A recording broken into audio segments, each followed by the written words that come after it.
Hello, my name is Jeremy Thompson. I'm a visual story developer here in Canada. This means I draw storyboards, concept art, and other various visual communications. And today, I'd love to take you through my process for creating a fairly typical 4-panel presentation storyboard.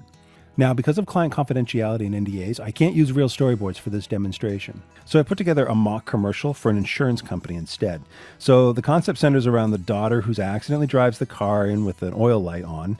Ultimately, she sees the engine destroying the car. I chose a 4-panel format because that's fairly typical range of a short commercial spot in the 7 to 15 second window. And at that length, storytelling becomes a real challenge. You have to establish the setting, the problem, the solution, and the call to action, all within 4 frames.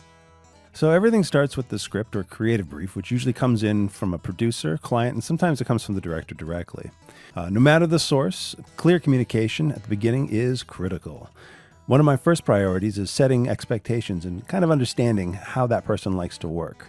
Some directors give me a lot of creative freedom where they've got kind of a have-at-it approach, where other directors and clients, they want to carefully scrutinize every frame. They want to make sure that the spot matches the boards so that when they arrive on set, they can shoot what they've all sort of agreed on. So that's why these are storyboards, but they're more presentation boards.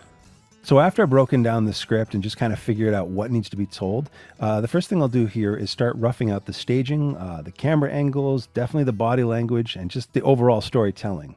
The reason why I'm starting on panel 2, though, is because it's the most important frame. It delivers the majority of the visual information all at once from a single image. We establish what the daughter looks like, we can see what the dad looks like, the geography, the environment, the tone, and the overall dynamic look and feel of the scene. And once that frame is working, then I can kind of extrapolate the rest of the panels from it. From here, I move back and start blocking the daughter, and the hands are up slightly, the posture is slumped, and her body language is doing most of the heavy lifting here. Even though before she even says a word, you know she's about to deliver some bad news. In panel 3 here, I wanted the dad's reaction shot, when he looks up from his iPad and realizes what's happened to the family car. And now we arrive at panel 4. Well, there's a couple things I need to note here. First, I can't draw cars to save my life. And second, I have to figure out how to stage a car for advertising. If you've ever seen a real car fire, they're bright, they're violent, they're extremely hot, and they're definitely not the cozy tone that most insurance companies are aiming for. So the trick here is softening that danger without losing the comedy. So to help that balance, I added a couple of firefighters just kind of casually standing off to the side. One's drinking a coffee, the other one with his hands in his pockets. Their body language suggests it's all under control and the fire will be out soon. Nobody's in danger. And this really is more of an unfortunate insurance claim than a full-blown movie disaster. Realistically, in Canada, advertising, we're pretty risk-averse here, so something like this would never fly through approval anyway, but it's still a fun one to draw up. Okay, and now at this stage, pretty much everything's roughed in. The hardest part, which is the thinking part, is mostly done. The entire spot now has been roadmapped visually, and it's ready to be sent out for approvals. This is usually where the bulk of the revisions happen, but if expectations were set properly at the brief stage, the changes tend to be kind of just refinements rather than fundamental rebuilds. Okay, well, in this example, we're going to say we're approved. And this is where I move on to the cleanup pass or the finish pass. Now, whether I'm doing black and white frames or full color, the process is very similar at the beginning. I'm refining the shapes, proportions, and overall readability of the images as clearly as I can, but I'm going to be blunt. So looking back on it, I was never really happy with the way I drew the daughter. Part of that, I suspect, comes from the fact that I'm drawing for an audience instead of focusing on like the strong shadow shapes and the silhouette. I just got really kind of too noodly and a little too close to the image of the figure itself. But once I move on to cleaning up panel 2, though, you can see I'm much happier with how the forms and the composition are coming together. You'll actually see me wrestle with that first panel like a bunch of times throughout the process.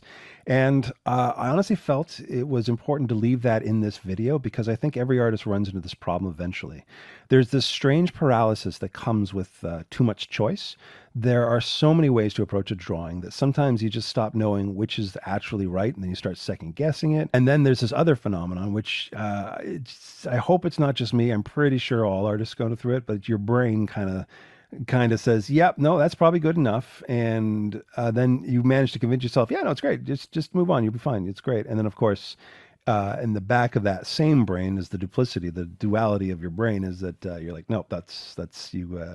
You got to fix that, and it just that voice gets stronger and stronger the further down the line as you go. Because you also know that from experience that you're going to end up paying for that down the road, which you're going to see in this one that I absolutely do.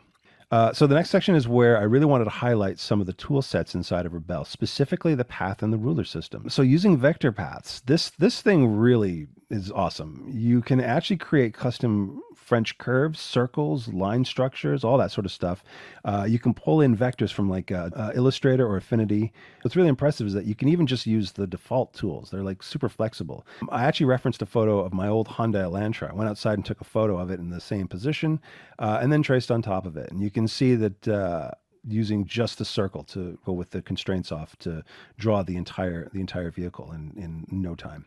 It's one of those things I just adore about Rebelle. The tools, they just work really well, and they're very simple. And when you combine the path system with the perspective tools, you can get really great foundation for architectural and vehicle drawings. It's the best.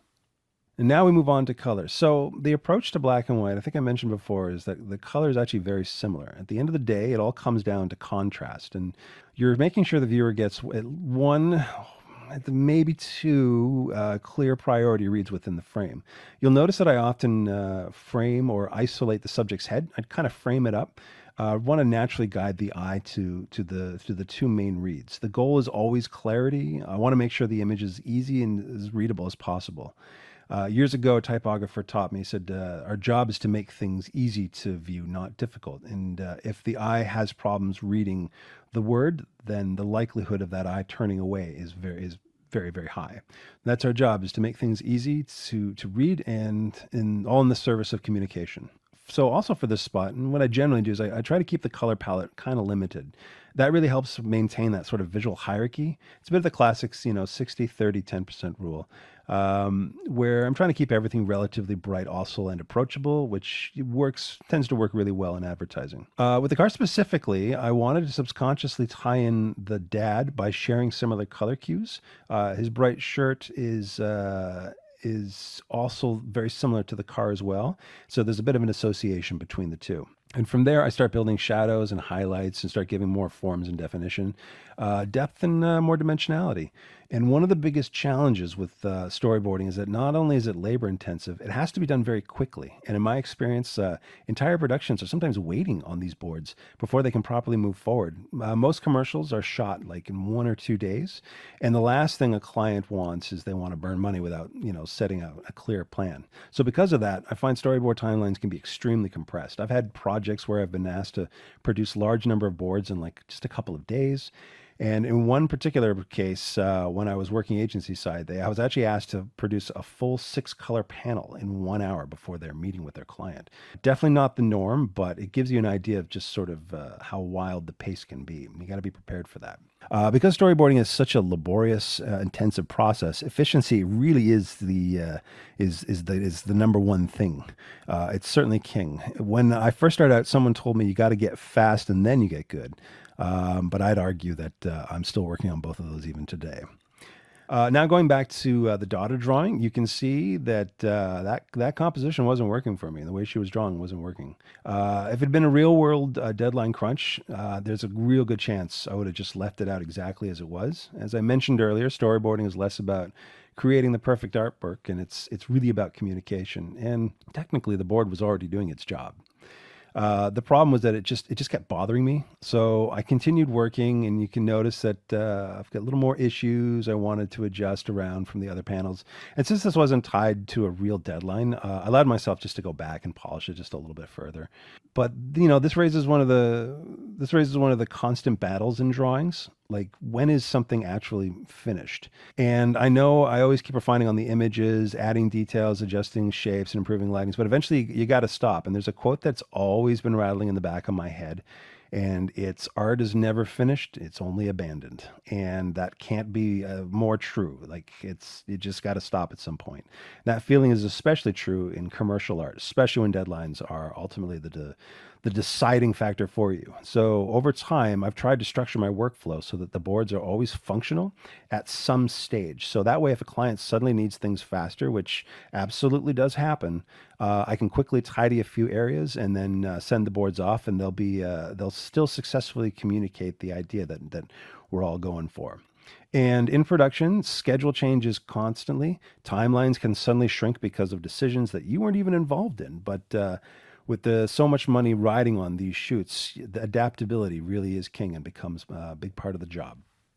I hope this has given you some insight, some technical insight as to how I sort of muck about and get things done. I also hope that it gives some insight as far as how storyboarding can be and how it works. Again, this is color and presentation boards. A lot of other storyboards tend to be larger in bulk and done and produced faster, but this was just a four-panel presentation for this made-up spot here. And I want to say thank you so much if you've made it this far for listening to me ramble on. And I really appreciate Escape Motions for having me as one of their feature artists in 2026. And really enjoy drawing with Rebelle. It's truly one of the best art packages I've ever used, and it's just a treat to draw every time I load the screen up. So, thank you again, and we'll catch you hopefully on the next one. Bye bye.